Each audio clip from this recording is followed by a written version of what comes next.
I'm Kenji. I'll be talking to you about challenges dealing with current shunt resistors, and some of them are low resistances, offset voltages, noise, and finite gain.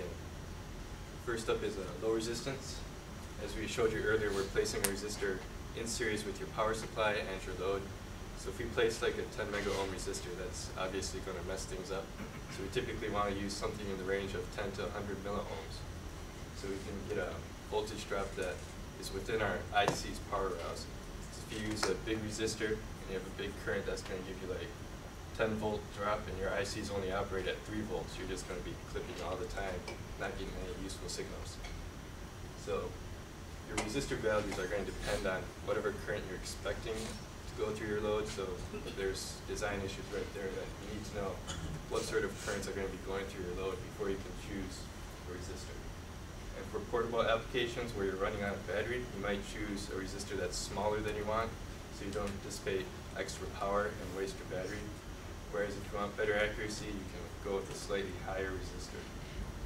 Also with low resistances, there's parasitics to worry about, such as your PCB traces, which can be several milliohms, and also your wires and your solder joints, and you have to worry about your tolerances. You have to make sure they're very tight tolerances there. Second challenge is your offset voltage. There's an amplifier, ideal amplifier right there, and as you probably remember, if you put the same voltages on your negative and positive terminals, you're supposed to get an output of 0 because there's no difference. In practice, you usually get some sort of voltage output, even if you put the same signals on your inputs. And in a typical resistor, you might have 10 millivolts, whereas a precision might get you down to 30 microvolts. But in both cases, you still have some offset voltage that you're not expecting. And these small offsets, you might think they're negligible, but when we're dealing with 10 milliohm resistors, these offset voltages can be quite significant.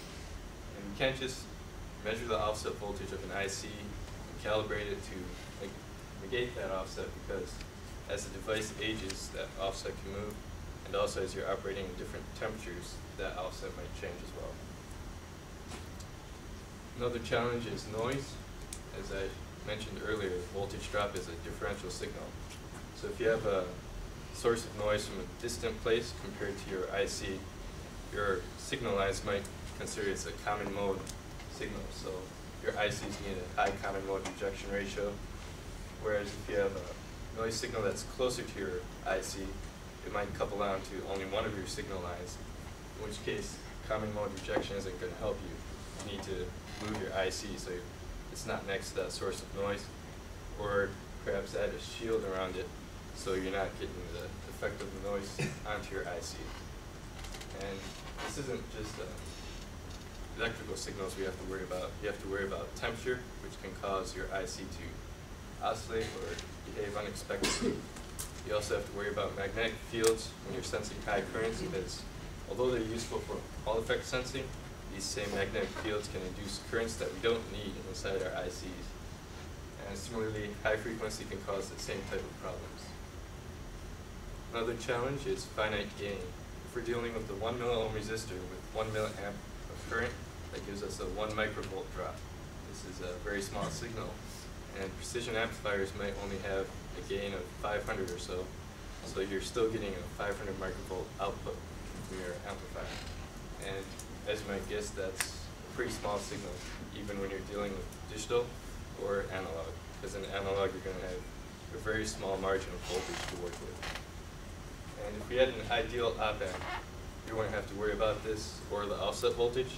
Problem is, we don't have ideal op-amps, so you're going to have to look at data sheets and choose between different types of amplifying, dependent on whatever the priorities are for your design, whether it be speed or accuracy. And we can use something like just an op-amp if we need something real cheap and we don't need anything accurate. We use shunt monitors for also easy implementation, but they're much more accurate. And there are also other amplifiers such as chopper and instrumentation amplifiers. In closing, today we talked to you about current sensing basics, their uses and different methods, and in specific detail about resistive shunt monitoring, both high side and low side, as well as some design considerations. Any questions? Nothing from the class? Help me out? No help at all.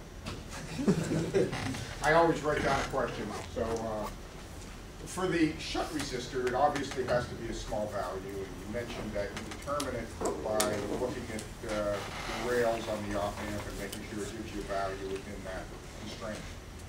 Is there any, but once you know that plus and minus or range of the resistor, is there any other way besides trial and error to hone in on an optimal resistance? Or is it pretty much trial and error at that point?